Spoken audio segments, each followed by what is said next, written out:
Madam बघू तुम्ही ते फोटो कसं सर्टिफिकेटला काय प्रॉब्लेम आला सेम. हा आता माझं लेक्चर चालू आहे. लेक्चर पण मग आपण विचार चांगलं सगळं.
Okay so we will start.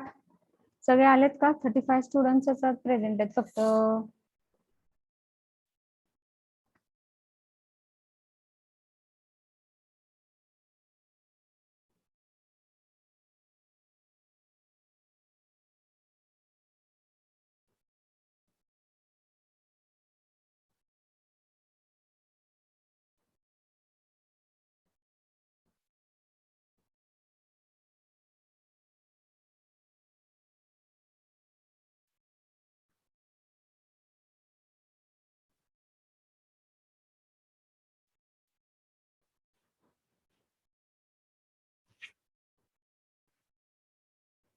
Okay, good afternoon, everybody.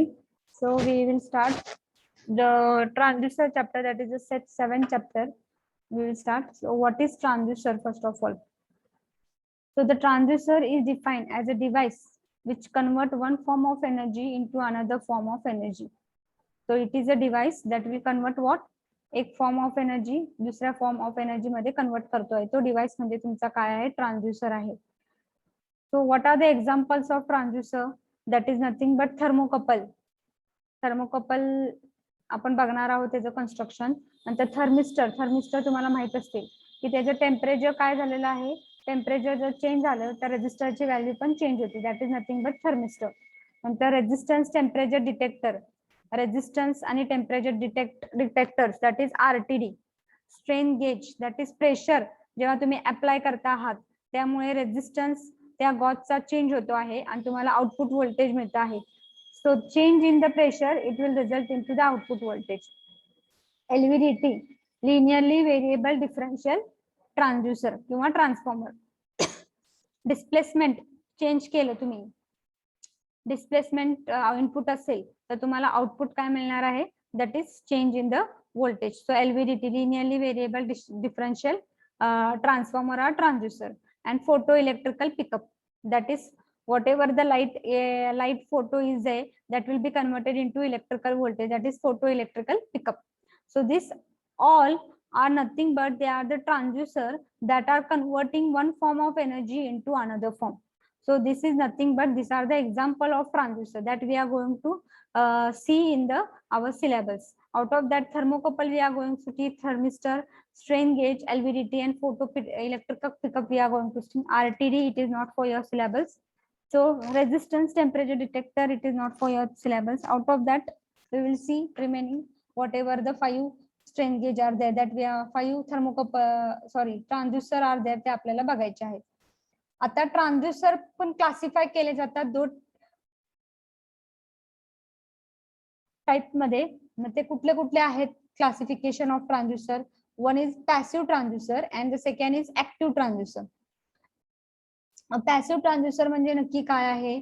The transducer which require external source of conversion, ज्याला सोर्स ऑफ कन्व्हर्जन एक्सटर्नल बॅटरीची गरज लागती आहे from one form of energy into another form is called as what? Passive ट्रान्झ्युसर.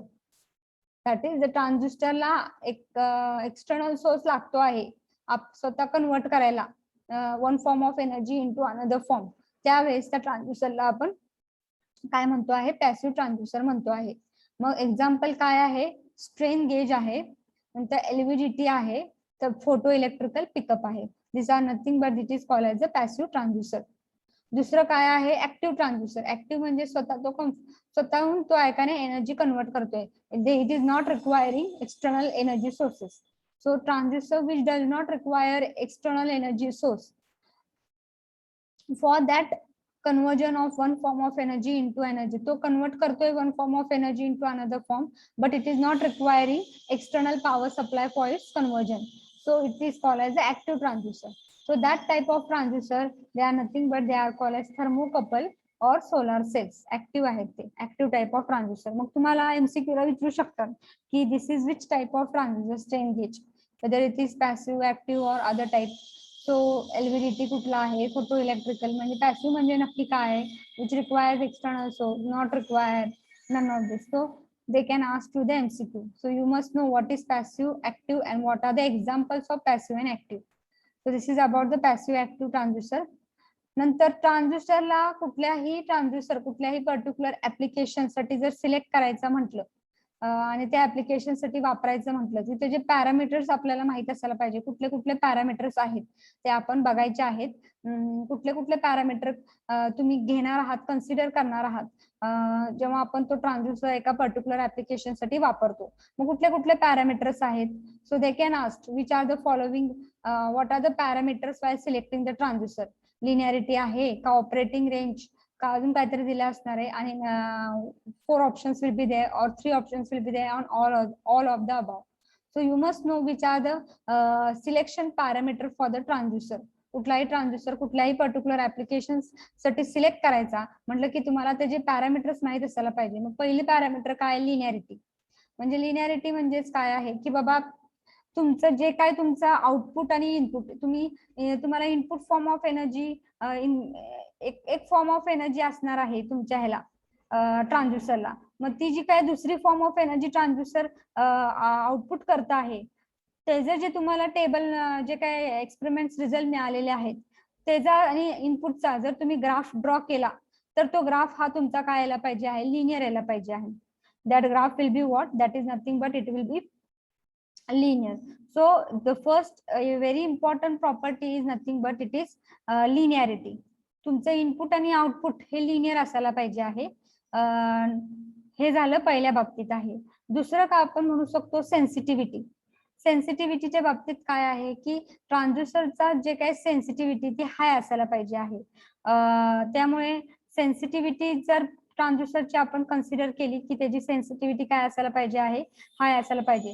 जर तुम्ही ते काय करताय, समजा एक ट्रान्सड्यूसर घेतला की तो काय करतो आहे, इलेक्ट्रिकल सिग्नल, समजा आपण म्हणू शकतो की डिस्प्लेसमेंट हे काय करत आहे, कन्वर्ट करत आहे ते इलेक्ट्रिकल सिग्नल म्हणजे व्होल्टेज मध्ये.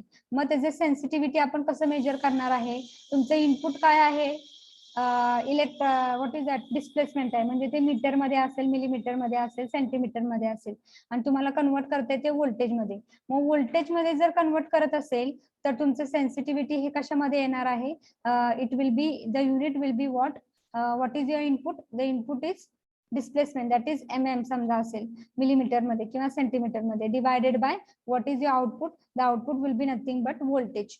So millimeter per voltage will be nothing but your sensitivity.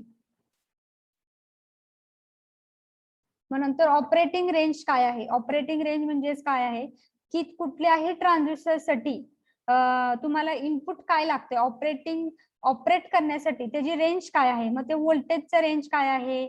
मग त्यासाठी आपण म्हणू शकतो, एक्झाम्पल देऊ शकतो की बाबा 0 to 20 मिलीव्होल्ट या ट्रान्सड्यूसरला लागतं आहे आउटपुट प्रोड्यूस करण्यासाठी, किंवा 0 to 100 मिलीव्होल्ट लागतं आहे. मग ते डिपेंड आहे कुठला ट्रान्सड्यूसर कुठल्या ऍप्लिकेशन साठी यूज केलेला आहे त्यासाठी. Depending upon that operating range म्हणजे operating range for voltage, for power, what is that power किंवा करंट, त्याचे ऑपरेटिंग रेंज किती लागतं आहे ते डिपेंड आहे ते पर्टिक्युलर ट्रान्सड्यूसर आहे. मग ऑपरेटिंग रेंज पण तुम्हाला माहित असायला पाहिजे जेव्हा तुम्ही ते पर्टिक्युलर ट्रान्सड्यूसर तुम्ही यूज करता आहे त्याला. मग ते असू शकतं तुम्हाला रेंज दिलेली असणार आहे की बाबा this transducer have this range 0 to 20 millivolt or 0 to 100 millivolt, this is the input this is the input voltage which is required to operate the transistor, or whatever the current which is required, 0 to 20 milliampere or 0 to 20 the 100 milliampere. This is the range of current which is required for the transistor to operate. So in this way they can give you the that is nothing but they can give you the operating range. So that is regarding the operating range. The next part is nothing but as I told you, wait 1 minute.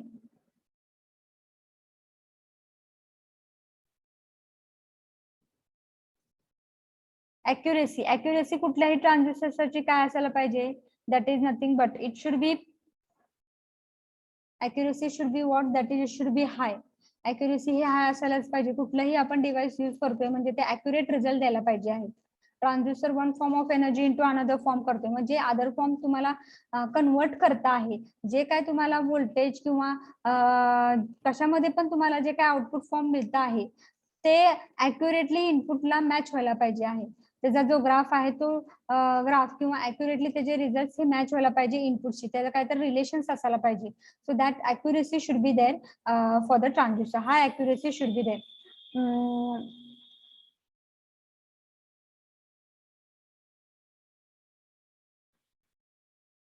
आणि sensitivity मी तुम्हाला सांगितले होते की तुम्ही आता transistor हा sensitive असायला पाहिजे आहे. आता तुम्ही जर ट्रान्झिस्टर बघितला असेल तुमच्या त्या स्टेशनरी दुकानात तुमचा जो ट्रान्झिस्टर आहे डिजिटल ट्रान्झिस्टर, डिजिटल हे असतो बघा, तुम्ही एकाने वेट त्याच्यावर ठेवता, वेटिंग मशीन, तो पण एक ट्रान्झिस्टरच आहे. वेटिंग मशीन तुम्ही त्याच्यावर वेट ठेवता, तर वेट तुम्ही ठेवल्या तुम्हाला लगेच ते दाखवते तिथे लगेच वेट किती आहे. तुम्ही वेट ठेवता आहे आणि लगेच तुम्हाला ते वेट दाखवतो आहे. दॅट इज नथिंग बट त्याची जी काय म्हणू शकतो सेन्सिटिव्ह असायला पाहिजे. It should be very sensitive as well as for the small what you can say small weight पण ठेवलं तरी तुम्हाला रिझल्ट अॅक्युरेट दाखवायला पाहिजे. As well as high weight जरी ठेवलं तर ते तुम्हाला अॅक्युरेट दाखवायला पाहिजे. मग sensitivity small weight to high weight हे सेन्सिटिव्हिटी असायला पाहिजे तेवढी. So that is nothing but sensitivity of transistor. नंतर फिजिकल साईज. आता फिजिकल साईज म्हटलं की ट्रान्झिस्टर हा भला मोठा नको असायला पाहिजे. It should B portable, it should be easily operable also आणि हँडेबल पण असायला पाहिजे. एका ठिकाणाकडनं तो दुसऱ्या ठिकाणीकडे पण जाण्यासाठी किंवा नेता यायला पाहिजे आहे. असं बल्की साईज नको आहे आपल्याला. Physical size should be small and it should be easily move from one place to another place. So example आपण म्हणू शकतो की बाबा वेटिंग मशीन पण आपण एकाने स्टेशनरी मध्ये जे यूज केलेलं आहे ते पण एकाने एक ट्रान्झिस्टर आहे. Converting one form of energy that is weight, it is converted into what, that is electrical output.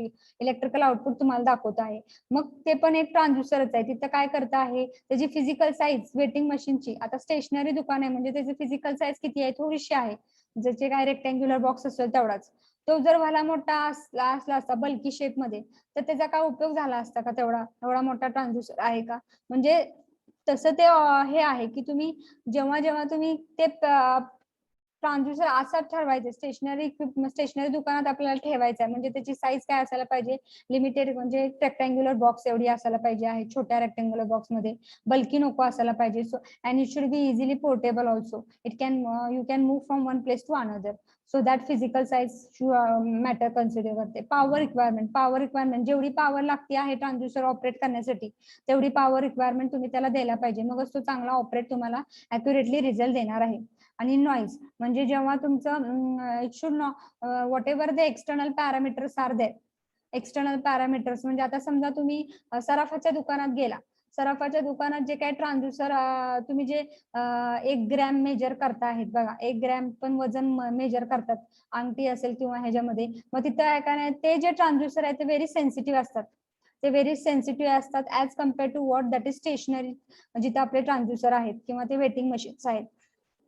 का बरं? कारण की सराफाच्या दुकानात जर तुम्ही ते वेटिंग मशीन बघितलं तर त्याच्या आजूबाजूला काच लावलेली असते बघा, काच लावलेली आहे. कशासाठी हे काच लावलेली आहे? कारण की जरी फॅन मोठा जरी केला, जर ते वेटिंग मशीनच्या वरती जर फॅन असेल आणि तो जरी मोठा केला तर काय होत आहे त्याच्या प्रेशरमुळे पण तुम्हाला त्या वेटिंग मशीन मध्ये वेट दाखवत आहे.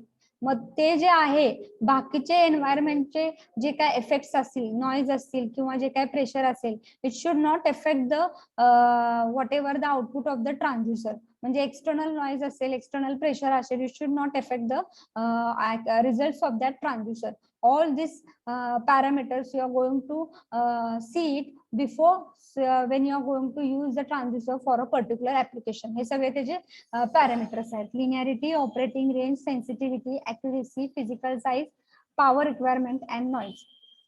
आलं लक्षात? येते का लक्षात हे सिलेक्शन पॅरामीटर्स? आले लक्षात? Yes, ma'am. Yes, Okay. ma'am. After selection of parameter आता आपण इलेक्ट्रिकल ट्रान्सड्युसर म्हणजे नक्की काय आहे ते बघणार आहोत. Electrical transducer means what? That is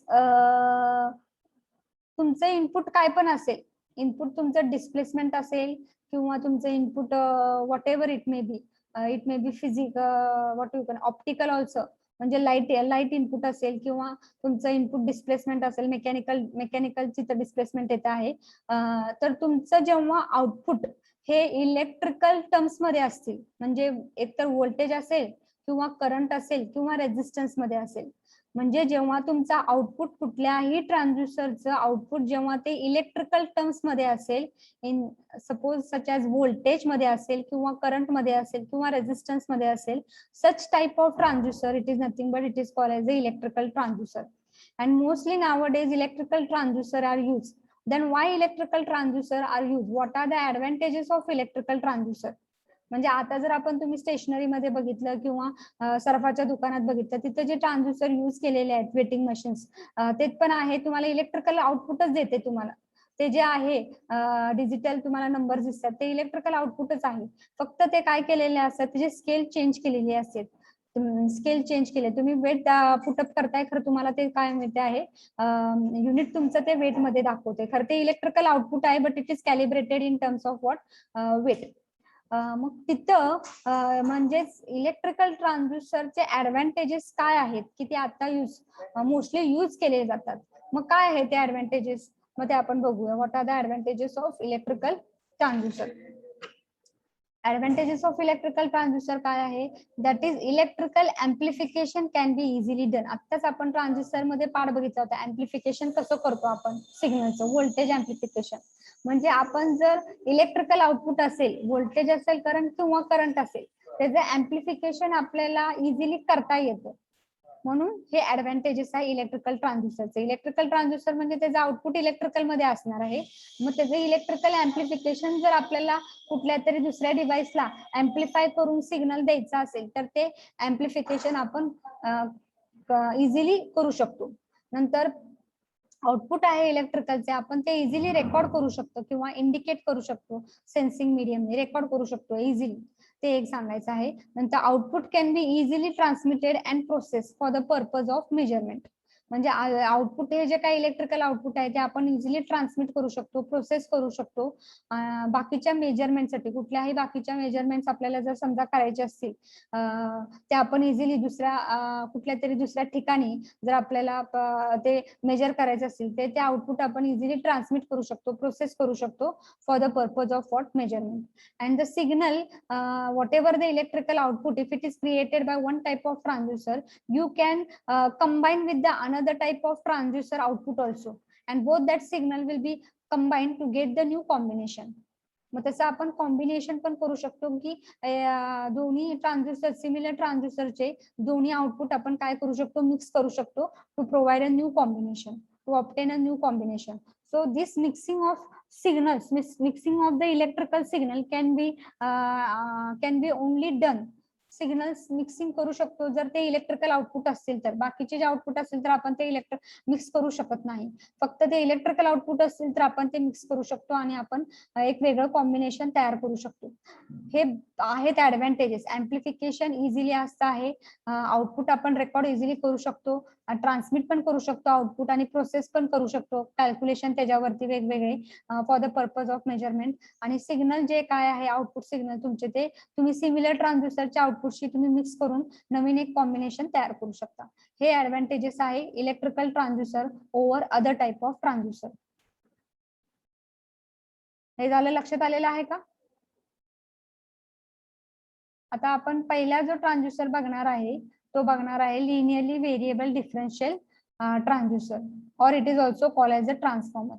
linearly variable differential transformer किंवा त्याला आपण ट्रान्सड्यूसर पण म्हणतो आहे, ट्रान्सफॉर्मरच्या ऐवजी ट्रान्सड्यूसर.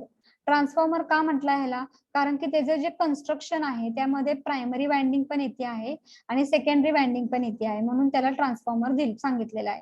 म्हणून तुम्ही लिनियरली व्हेरिएबल डिफरन्शियल ट्रान्सड्यूसर किंवा ट्रान्सफॉर्मर असं म्हटलं तरी चालते. मग त्याचं काय करते नक्की ते? So linearly variable differential transducer it is a passive inductive transducer. Passive inductive transducer आहे म्हणजे त्याला एक्सटर्नल पॉवर सप्लायची गरज लागते आहे त्याच्या ऑपरेशनसाठी. एक्सटर्नल पॉवर सप्लाय ची गरज लागते आहे त्याच्या ऑपरेशनसाठी. So it is called as a passive inductive transducer. What it is doing? As it is linearly variable म्हणजे तुम्ही जेव्हा लिनियर डिस्प्लेसमेंट लिनियरली डिस्प्लेस करणार आहे, काय डिस्प्लेस करायचं आहे आपल्याला? हा कोर, रेक्टँग्युलर कोर जो या स्लॉट मध्ये काय केलेलं आपण डिस्प्लेस करणार आहे. या स्लॉट आहे, एक जागा आहे, त्या जागेमध्ये आपण तो डिस्प्लेस करणार आहे. डिस्प्लेस कुणी करणार आहे? या रॉडनी. या आर्म आहे, रॉड म्हणजे तो एक त्या रेक्टँग्युलर कोरला एक रॉड तयार केलेला आहे किंवा आर्म कनेक्ट केलेला आहे आणि तो आर्म आपण हातात धरून काय करायचा आहे, तो सॉफ्ट आयर्न कोर आत आणि बाहेर असा मूव्ह करायचा आहे, डिस्प्लेस करायचा आहे. मग जेवढं डिस्प्लेसमेंट, किती डिस्प्लेसमेंट प्रोव्हाइड करता आहात त्याप्रमाणे तुम्हाला आउटपुट व्होल्टेज मिळणार आहे, इलेक्ट्रिकल व्होल्टेज मिळणार आहे. किती डिस्प्लेस करताय तुम्ही, लेफ्ट साइडला डिस्प्लेसमेंट करताय का राईट साइडला डिस्प्लेसमेंट करताय आणि किती डिस्प्लेस करताय, मग ते तुम्हाला in terms of what electrical voltage मिळते. म्हणजे काय कन्वर्ट करता येते? इट कन्वर्ट लिनियर डिस्प्लेसमेंट म्हणजे मेकॅनिकल जे काय तुम्ही फोर्स लावताय त्याला, मेकॅनिकल डिस्प्लेसमेंट जे काय करताय, it converting the linear displacement into what electrical voltage. So one form is what? Linear displacement and the other form is nothing but you are getting electrical voltage, electrical signal तुम्हाला मिळते. So this is nothing but a transducer converting linear displacement into electrical voltage. मग त्यासाठी construction काय आहे ह्याच्यामध्ये की तुमचा हा जो काय आहे हे तुमचं दाखवलेली फिगर आहे, तुमचं कन्स्ट्रक्शन आहे. त्यामध्ये एक कोर आहे which is made up of magnetic material. After this core in that slots are there, 3 slots are there. In the middle slot the primary winding will be wounded and in the after that there will be 2 windings which are nothing but the secondary winding S1 and here it will be the secondary winding S2, secondary winding S2. मग त्यावरती गुंडळलेले primary and secondary winding नंतर तो मध्ये त्यामध्ये काय आहे, एक जागा आहे आणि त्या जागेमध्ये सॉफ्ट आयर्न कोर आपण इन्सर्ट केलेला आहे. आणि soft iron core in this area it can be shifted to the left as well as the right by moving the arm which is connected to the soft iron core. So that is nothing but the displacement. That is nothing but you are going to displace that soft iron core inside as well as outside. So that is nothing but displacement. So it consists of movable soft iron core. So this is a movable soft iron core. Now what is happening here? So what is this working? Internal diagram कशी आहे त्याची की soft iron core मध्ये आहे आणि त्याच्या वरती काय आहे, प्रायमरी वाइंडिंग आहे, एकच प्रायमरी वाइंडिंग आहे लक्षात घ्या. आणि त्या प्रायमरी वाइंडिंगला as it is a passive, so त्या प्रायमरी वाइंडिंगला तुम्ही एक्सटर्नल सप्लाय देणार आहात, एसी सोर्स. ओके. आणि प्रायमरी वाइंडिंगच्या खाली बरोबर तो मधोमध कोर आहे. ओके. कोर ठेवलेला आहे आता या पोझिशनला तरी मधोमध. आणि नंतर त्याच्या खाली 2 सेकंडरी वाइंडिंग्स आहेत. त्या सेकंडरी वाइंडिंगचे पहिले जे S1 पार्ट आहे त्याला नंबर ऑफ वाइंडिंग समजा आहेत, that is nothing but suppose it is the winding is there which is denoted by S1 आणि दुसरी जी वाइंडिंग आहे त्याला नाव दिलेलं आहे S2, सेकंडरी वाइंडिंग. हे 2 सेकंडरी वाइंडिंग आहेत. खरं ते कसे कनेक्ट केलेले आहेत, सिरीज ऑपोजिशननी कनेक्ट केलेले आहेत, म्हणजे सिरीज मध्ये कनेक्ट केले नाहीत. सिरीज मध्ये आपण करताना कसं कनेक्ट करतो की second end of the winding, first winding, it is connected to the first end of the secondary winding. म्हणजे आपण रेजिस्टन्स कसं सिरीज मध्ये करतो की एका पाठोपाठ एक करतो, इथं पण काय आहे एका पाठोपाठ न करता काय केलेलं आहे, second end of primary first winding, secondary वाइंडिंगचं पहिली वाइंडिंग जे आहे त्याचं सेकंड एंड म्हणजे हे ते कुठं कनेक्ट केलेलं आहे, सेकंड एंडला केलेलं आहे. फर्स्ट एंडला कनेक्ट असेल तर ते सिरीज मध्ये असतं. आता हे सेकंड एंडला कनेक्ट केलेलं आहे. ओके. सेकंड एंड कनेक्ट केलेला आहे आणि त्याच्या पहिल्या दोन्ही टोक, पहिले 2 टोक S1 चे आणि S2 चे, त्यामध्ये आपण आउटपुट व्होल्टेज मेजर करणार आहे. मग हे सिरीज ऑपोजिशन मध्ये कनेक्ट केलेले, सिरीज मध्ये नाही केले. मग जेव्हा सिरीज ऑपोजिशन असेल तर त्याच्या अक्रॉस व्होल्टेज काय मिळणार आहे तुम्हाला, व्होल्टेज कसं मिळते हे पण मी तुम्हाला सांगते आहे. हे जे अक्रॉस आपण मेजर करणार आहे व्होल्टेज जे काय मेजर होत आहे, मग आउटपुट व्होल्टेज कसं क्रिएट होते इथं, त्यासाठी काय होत आहे, हे कशावर वर्किंग आहे, Faraday law of electromagnetic induction वरती आहे, की जेव्हा तुम्ही अल्टरनेटिंग सप्लाय प्रोव्हाइड करता हा प्रायमरीला, अल्टरनेटिंग व्होल्टेज चेंज होतोय. Alternating voltage will provide alternating current in the primary, आणि प्रायमरी वाइंडिंग मध्ये जेव्हा करंट फ्लो होतो तेव्हा मॅग्नेटिक फ्लक्स तयार होतो. मॅग्नेटिक फ्लक्स तयार झालं की थ्रू द कोर, हे मॅग्नेटिक कोर आहे त्यामुळे through the core it is linking with what S1 and S2 also. Okay, it is linking with S1 and S2. आता जर लिंकिंग S1 आणि S2 शी असेल तर काय होत आहे, flux linking with the coil S1 as well as S2 also changes. As there is a change in voltage, there is a change in flux linking with primary, and there is change in the flux linking with S1 and S2. मग S1 and S2 शी flux जर change झाला तर according to the Faraday law EMF will be induced. So EMF E1 will be induced across S1 and EMF E2 will be induced across S2. But as they are connected in series opposition, त्यामुळे output voltage तुमचं काय येणार आहे, the output voltage will be the differential output, that is E out, it is equal to E1 minus E2.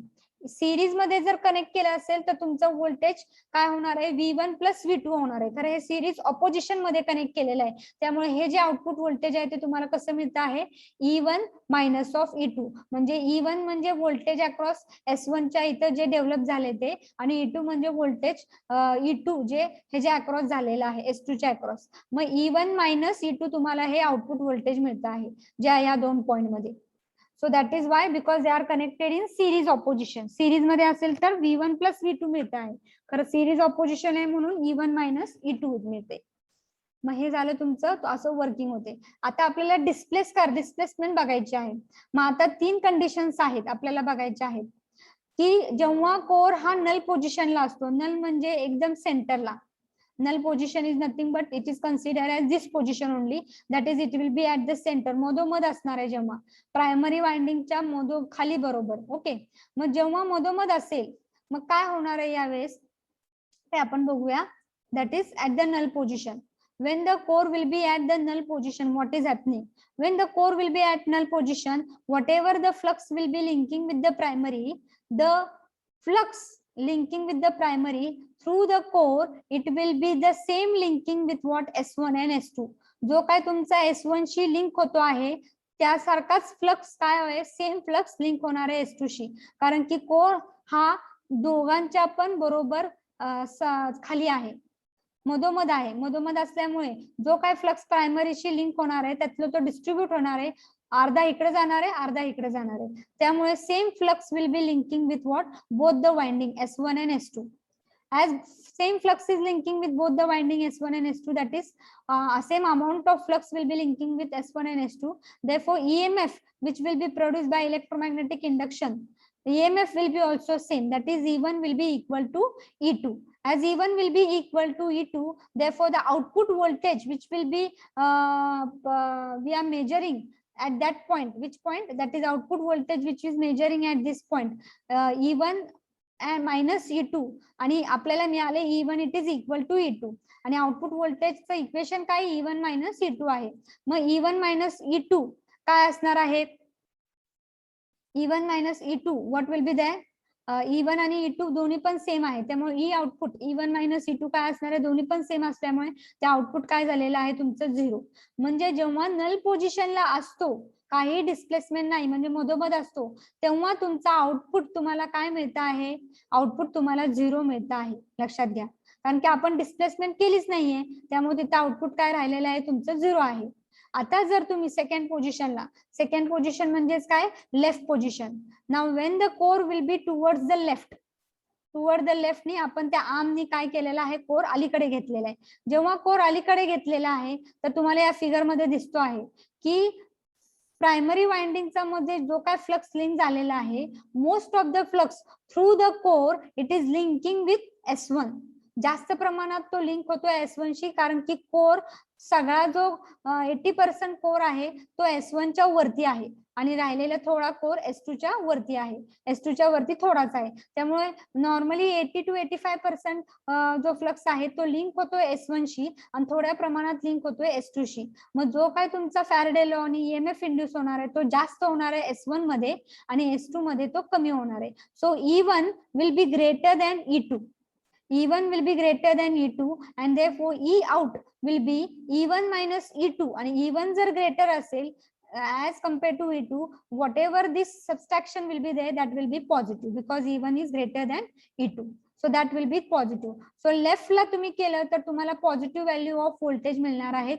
तुम्ही कितीही displace करा 1 millimetre 1 centimetre, that time they will give all the positive value.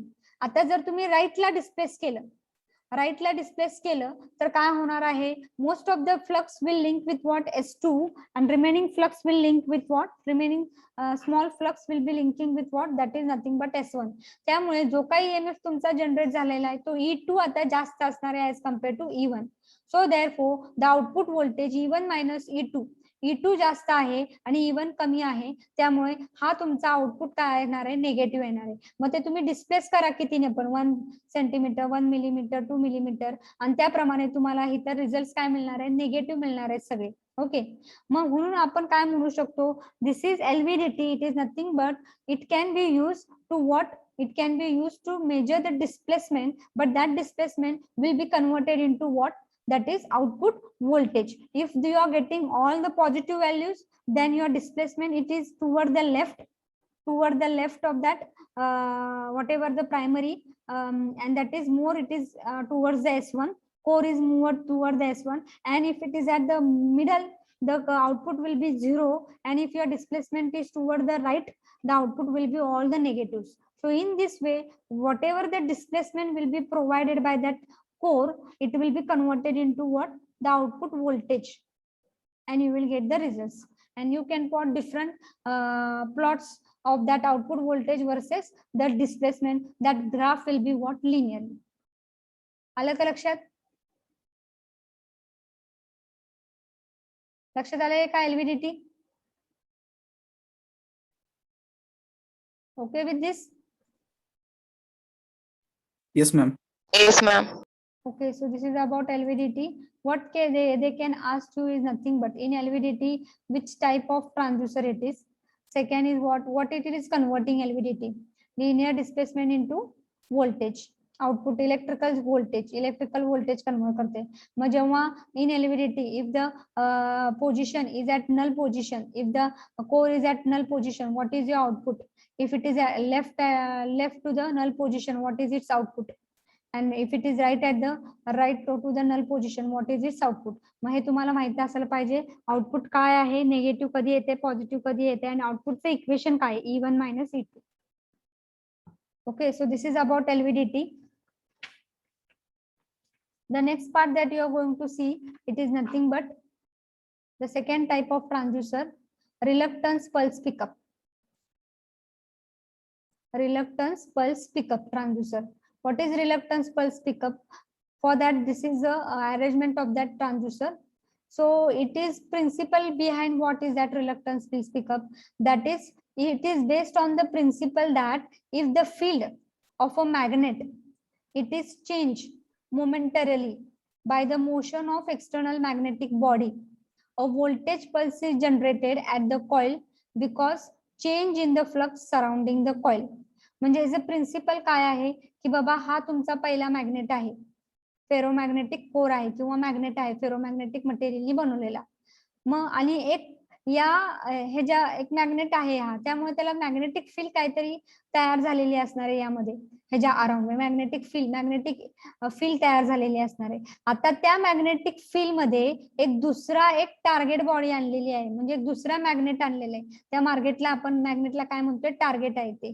ते target काय केलेलं आहे, जवळ आणण्याचा प्रयत्न करतोय आणि ते डिस्प्लेस करतोय, आपण कमी करतोय. त्याची ही जी एअर गॅप आहे त्या दोघांच्या मध्ये, ती काय करतोय, कमी करतोय, जास्त करतोय, म्हणजे हलवतोय, आपण डिस्प्लेस करतोय.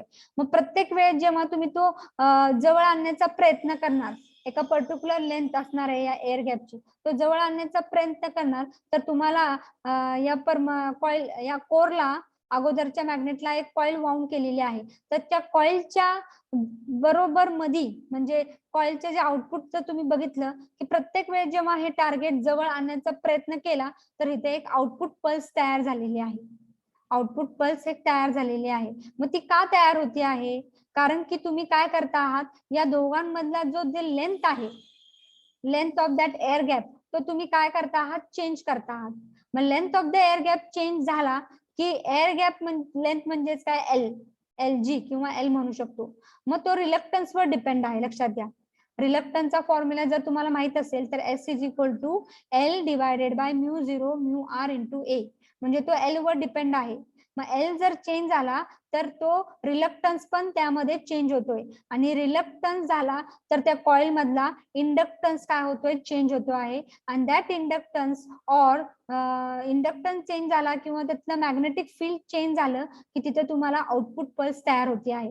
म्हणजे पल्स पिकअप म्हणजेच काय, पल्स तयार होती आहे whenever there is a change in reluctance. आणि रिलक्टन्स कशामुळे चेंज झालेली आहे, due to this air gap length. Air गॅपची लेंथ तुम्ही त्या टार्गेट डिस्प्लेसमेंट करून एअर गॅपची लेंथ तुम्ही काय करता आहात, चेंज करतात. चेंज झाली की तुमचं काय होतं आहे, रिलक्टन्स चेंज होतो आहे. रिलक्टन्स चेंज झाला की इथल्या कॉइलचा काय होतो आहे, फ्लक्स किंवा जो काय इंडक्टन्स आहे तो चेंज होतो आहे, आणि तुम्हाला इथे आउटपुट पल्स मिळते आहे. मग हे सगळं काय रिलेशन आहे यामध्ये, सगळं हे रिलेशन तुम्हाला सांगणार आहे, आणि ते रिलेशन इथे दाखवलेलं आहे. आपण बघूया relation. So this is a working. So the target displacement म्हणजे जे दुसरा मॅग्नेट आहे टार्गेट, ते तुम्ही जेव्हा डिस्प्लेस करता त्यावेळेस काय होत आहे, त्या टार्गेट आणि त्या मॅग्नेटचं म्हणजे पहिला मॅग्नेट आणि टार्गेट म्हणजे दुसरा मॅग्नेट, या दोघांमधलं जे काय एअर गॅपची लेंथ आहे ती लेंथ काय होती, चेंज होती, व्हॅरी करता आहे length of that air gap. बघू शकता तुम्ही, जेव्हा हे टार्गेट जवळ येईल तर ही काय होणार आहे, लेंथ कमी जास्त होणार आहे, कमी होणार आहे. आणि तुम्ही जेव्हा अवे करताय तेव्हा ही लेंथ काय होणार आहे, जास्त जास्त होणार आहे. म्हणजेच तिथे काय सांगितले, द टार्गेट जेव्हा तुम्ही डिस्प्लेस करता आहात तेव्हा चेंज काय होत आहे, length of that air gap changes. आणि लेंथ ऑफ दॅट एअर गॅपचा फॉर्म्युला काय आहे, लेंथ डिवायडेड बाय म्यू0, म्यू आर घेतलं नाहीये कारण की एअर मीडियमला 1 असते. म्यू0 into A, length divided by म्यू0 into A, that will be nothing but reluctance. म्यू0 कॉन्स्टंट आहे, एरिया कॉन्स्टंट आहे, मग लेंथ जर चेंज झाली तर रिलक्टन्स तुमचा चेंज होणार आहे. So Dhas it changes the reluctance of the magnetic circuit. Okay, मग आता लेंथ जर चेंज झाली तर मॅग्नेटिक सर्किट मधला रिलक्टन्स चेंज होणार आहे. मग आता रिलक्टन्स आणि इंडक्टन्स ऑफ दॅट कॉइल आलेली तिथं आहे, तर कॉइलचा इंडक्टन्स आपल्याला बघायचं रिलेशन. इंडक्टन्स आणि रिलक्टन्स मध्ये काय आहे, एस आणि एल मध्ये काय रिलेशन आहे. So you know L is nothing but N square divided by S, हा फॉर्म्युला आहे. मग एस चा फॉर्म्युला इथं पुटअप करा, एल डिवायडेड बाय म्यू0. So you will get this formula. In this numerator part is what, constant. So you will get L is directly proportional, inversely proportional to L. मग जसं तुम्ही length change करता आहात तेव्हा inductance पण काय होणार आहे, कॉइलचा चेंज होणार आहे, हे लक्षात घ्या. लेंथ चेंज झाली की इंडक्टन्स चेंज होणार आहे. आणि that inductance of the coil it is a function of what, distance of that target, length of that air gap. आणि व्होल्टेज पल्स तुमची तयार होणार आहे, कारण की जेव्हा जेव्हा तुम्ही टार्गेट तिथे जवळ आणतायत मॅग्नेटिक फील्ड चेंज होणार आहे. मॅग्नेटिक फील्ड चेंज झालं की तुम्हाला आउटपुट मिळणार आहे according to the Faraday law. लक्षात आलेलं आहे का? So that is nothing but the reluctance